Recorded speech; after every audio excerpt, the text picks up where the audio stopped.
Hello friends, welcome to my YouTube channel. Friends, MP TET वर्ग 3 mains का notification finally out हो चुका है। और जो सबसे बड़ी हैरानी की बात यह है कि इसका जो मेंस का एग्ज़ाम है वो होने वाला है 31 अगस्त 2025 में। आप देखिए फ्रेंड्स, कितना कम समय दिया है तैयारी के लिए। और उसके ऊपर जो सबसे बड़ी हैरानी वाली बात है ये है कि मेंस का जो सिलेबस था वो पूरा का पूरा इन्होंने चेंज कर दिया है। जो पैटर्न होता था पहले, उसमें और अभी में बहुत ज़्यादा डिफरेंस आ गया है।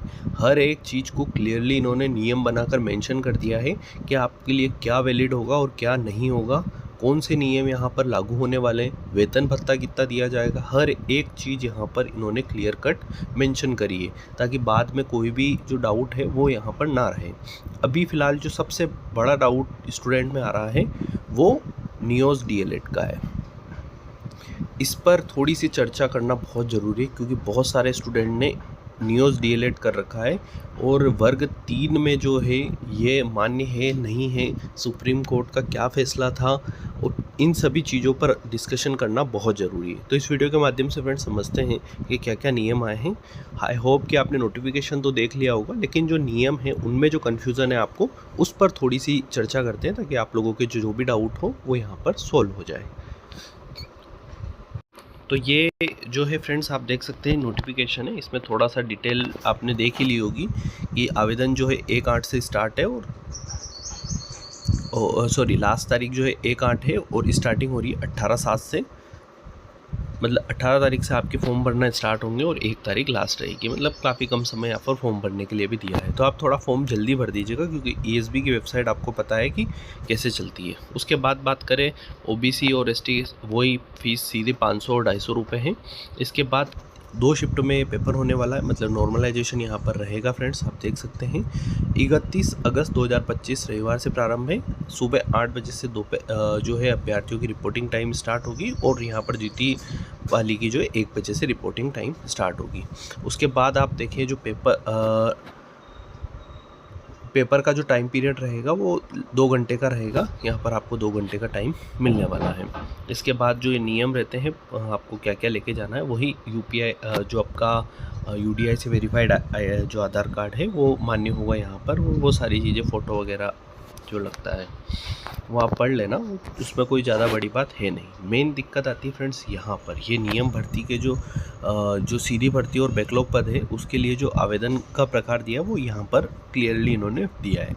सबसे पहले 2 पात्रता परीक्षा कर्मचारी चयन मंडल भोपाल के द्वारा आयोजित प्राथमिक पात्रता परीक्षा 2020 अथवा 24 के निर्धारित प्रतिशत के साथ उत्तीर्ण और अर्हत पाए जाने वाले अभ्यर्थी ही इसमें आवेदन कर सकते हैं। मतलब आपका पात्रता परीक्षा क्वालिफाई होना बहुत ज़रूरी है, 2020 और जो 24 में हुआ था। प्राथमिक शिक्षक के भर्ती नियम 2018 एवं समय समय पर संशोधन नियम 8 की अनुसूची 3 के अनुसार नियमांकित योग्यता आधारित होगी। वही आपका जो है समकक्ष डिप्लोमा होना चाहिए, 50% के अराउंड आपके उसमें परसेंटेज होनी चाहिए। मतलब डीएड आपने कर रखा है तो 50% उसमें होना चाहिए। उसके बाद जो है यहाँ पर बीएड तो यहाँ पर बिल्कुल ही मान्य नहीं है फ्रेंड्स। तो बीएड वाले अभ्यर्थी तो भूल जाए कि उनका कुछ होना है, ये यहाँ पर क्लियरली इन्होंने कह दिया है। और 4 साल वाले जो अभ्यर्थी हैं जिन्होंने डीएड या जो भी साथ में किया है, बीए बीएससी जो भी उन्होंने किया है, उनका जो है यहाँ पर 4 वर्षीय स्तरों में 50% होना आवश्यक है। इसके बाद में यहाँ पर बात करें फ्रेंड्स, तो न्यूनतम आयु जो है वो 21 वर्ष रखी गई है। इसमें बहुत सारे स्टूडेंट कंफ्यूज हो रहे हैं, तो इसको थोड़ा सा क्लियर कर देते हैं फ्रेंड्स।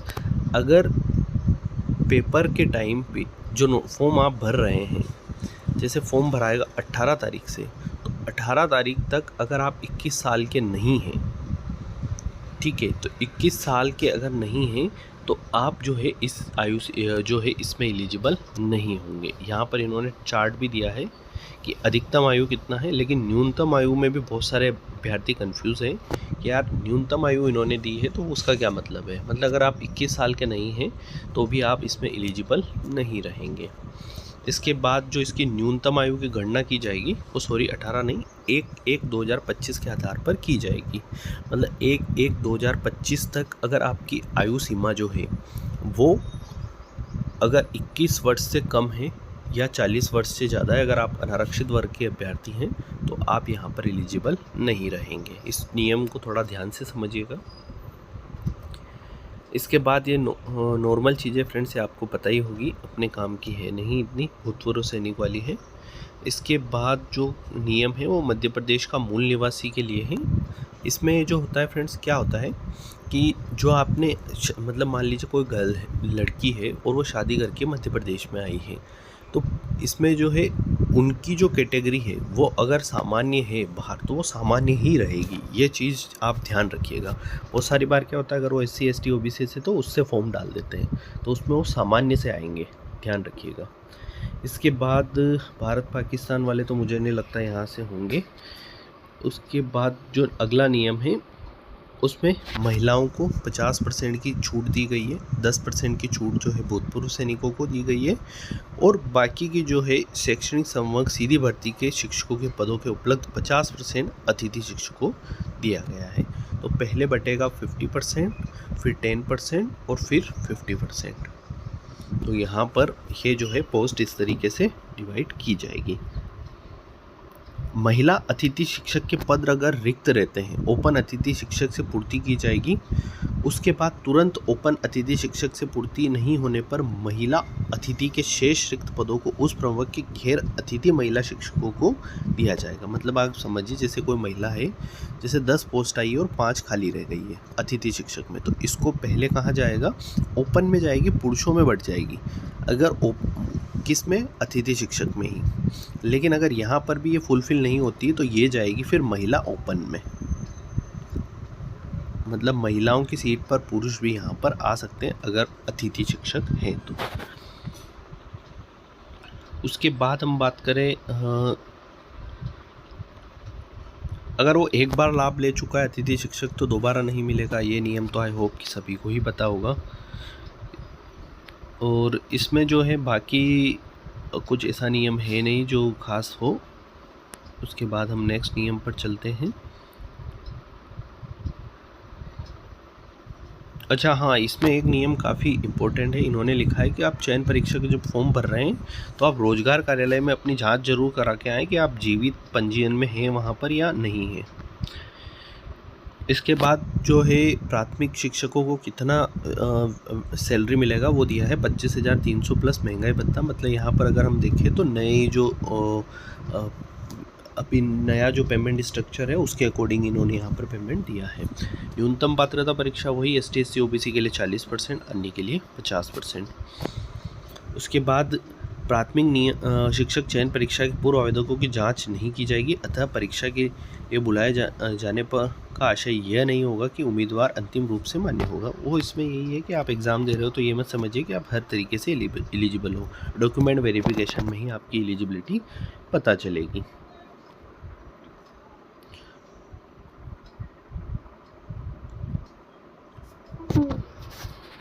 इसके बाद हम बात करें तो नॉर्मल है फ्रेंड्स, बाकी सब चीज़ें यहाँ पर आप नियम पढ़ेंगे तो थोड़ा समझ में आ जाएगा आपको। और कुल पोस्ट जो है वो यहाँ पर स्पष्ट दे दी गई, 10,150 पोस्ट यहाँ पर निकाली गई है। इसके बाद जो काफ़ी इम्पोर्टेंट है वो आप देख सकते हैं, नवीन सीधी भर्ती, यानी कि ये होता है फ्रेंड्स सीधी भर्ती नवीन पद, मतलब नए पद यहाँ पर कितने आए हैं। और एक होता है फ्रेंड्स सीधी भर्ती बैकलॉग पद, तो यहाँ पर इन्होंने बैकलॉग का भी दिया है। तो बैकलॉग का मतलब ये है कि जो पिछली वैकेंसी आई थी 2020 में जो एग्ज़ाम हुआ था उसमें जो है कुछ पद खाली रह गए थे, किनके, ST कैटेगरी SC कैटेगरी के। तो वो पद जो है 2025 की जो एग्ज़ाम होने वाली है वो केवल और केवल ST SC को ही मिलेंगे। तो इसको बैकलॉग पद कहा जाता है। कुल मिलाकर 798 पद जो है यहाँ पर गैर अतिथि शिक्षक के लिए है, और 852 पद जो है गैर अतिथि शिक्षक के लिए, अतिथि शिक्षक के लिए 7,798 पद यहाँ पर दिए गए हैं। तो ये चीज़ भी आप ध्यान रखिएगा। इसके बाद हम बात करें प्राथमिक शिक्षक हेतु, यहाँ पर बहुत सारी चीज़ें इन्होंने स्पष्ट की है, तो आप ये नियम ज़रूर पढ़ लीजिएगा।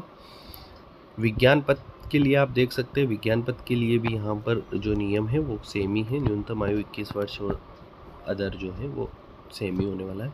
अब हम बात करें थोड़ा सा सिलेबस की, तो सिलेबस में आप देखिए क्या इन्होंने नया सिलेबस दिया है। ये प्राथमिक विज्ञान विषय के लिए लैब टेक्नीशियन, वो जो लैब टीचर के लिए जो पद निकाले गए उनका विवरण यहाँ पर दिया गया है, वो आप देख लीजिएगा जो भी इसमें बिलोंग कर रहे हैं। 2 घंटे का समय यहाँ पर आपको दिया गया है। एक्स्ट्रा समय के लिए जो विकलांग हैंडीकैप है उनके लिए यहाँ पर दिया गया है।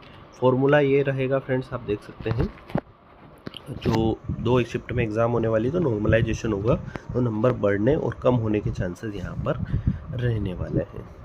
उसके बाद हम बात करें फ्रेंड्स, क्या आपका जो है सिलेबस रहेगा, यहाँ पर डिस्ट्रिक्ट दी है वो आप देख सकते लीजिएगा। हिंदी भाषा में जो है कुल 15 प्रश्न पूछे जाएंगे, ठीक है। उसके बाद अंग्रेजी भाषा में 15 है, मतलब यहाँ पर लैंग्वेज जो है 15% की कर दी गई है। 15 नंबर इंग्लिश और हिंदी से आएंगे, गणित से 20 नंबर आएंगे, विज्ञान से 30 नंबर आएंगे और सामाजिक विज्ञान से 20 नंबर आएंगे। आपको जो सबसे ज़्यादा दिक्कत आएगी फ्रेंड्स वो 2 विषय में आएगी, गणित और विज्ञान में। लगभग 50% वेटेज जो है यहाँ से दे दिया है। तो जो स्टूडेंट कमज़ोर है गणित और विज्ञान में वो तो यहाँ पर सीधे सीधे बाहर हो जाएंगे। यहाँ पर फ्रेंड्स सिलेबस चेंज हुआ है, हर एक यूनिट वाइज इसको दे दिया है। जैसे एग्जैक्ट हुआ था वर्ग 2 में, आप देखिए वर्ग 2 का सिलेबस जो लास्ट टाइम पर इतना टफ कर दिया था। और सबसे बड़ी बात ये थी फ्रेंड्स कि उसके बाद जो है वर्ग 2 का मेंस जब हुआ तो स्पेशली मैथमेटिक्स और साइंस और सामाजिक विज्ञान वालों को चक्कर आ गए थे फ्रेंड्स पेपर में। इतना कठिन पेपर इन्होंने बनाया था, मतलब यहाँ पर अगर कोई 60 नंबर भी ला रहा था मैथमेटिक्स में तो उसको ऐसा लग रहा था कि वो जंग जीत गया है, मतलब उसका सिलेक्शन 100% तय हो गया, इस स्टेज पर वो पहुँच जा रहा था। तो यहाँ पर आप ये मान के चलिएगा कि जो पहले बच्चों जैसे क्वेश्चन आते थे कि 1 2 3 4 5 के आगे क्या आएगा, वो सब चीज़ें आप भूल जाइए। एडवांस पढ़िए, रीड का जो पेपर होता है उसको कॉपी करिए, रीड की जो तैयारी कर चुका है उसको पता होगा क्या सिलेबस रहता है, उसके अकॉर्डिंग ही आपका पूरा पेपर आने वाला है। तो उस तरीके से आप तैयारी करिएगा। पूरी की पूरी 10 यूनिट दी गई है, 20 यूनिट आपका टोटल जो रहेगा वो पूरा रहेगा। आप देखिए साइंस में भी बायोलॉजी वगैरह सब दे दिया है, फिजिक्स केमिस्ट्री। तो ये मान के चलिएगा कि आपको जो है बहुत ज़्यादा डिफ़िकल्टी यहाँ पर महसूस होने वाली है, क्योंकि बहुत बड़ा सिलेबस है, 1.5 महीने का कुल टाइम बचा है। तो अब जो है आपको एक ही काम करना है, कंटिन्यूस तैयारी करना है। तो ये ऑल ओवर अपडेट थी फ्रेंड्स। एक छोटी सी इम्पोर्टेंट जो हमने फर्स्ट में डिस्कस किया था, नियोस डीएलएड का क्या फंडा है फ्रेंड्स। तो देखिए नियोस डीएलएड जो है फ्रेंड्स वो उसका ऐसा है कि अगर आपने 10 अगस्त 2017 से पहले ये कर रखा है तो सुप्रीम कोर्ट के फैसले के अनुसार आप इसमें एलिजिबल रहने वाले हैं।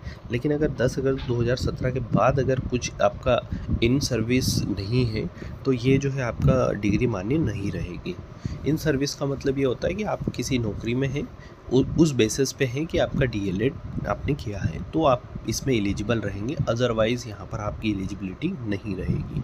अभी इसमें बहुत कन्फ्यूज़न है क्योंकि स्पष्टीकरण यहाँ पर इसमें नहीं दिया गया है। तो मेरी एक सलाह रहेगी, इसका टोल फ्री नंबर होता है फ्रेंड्स, आप उस पर एक बार जो भी नियोस डीएलएड के अभ्यर्थी उसको एक बार कोऑर्डिनेशन ज़रूर करें, उनके टोल फ्री नंबर पर बात करके सारी चर्चाएं ज़रूर करें। तो ये अपडेट थी ऑल ओवर फ्रेंड्स वर्ग 3 के बारे में। मिलते हैं नेक्स्ट वीडियो में, तब तक के लिए गुड लक।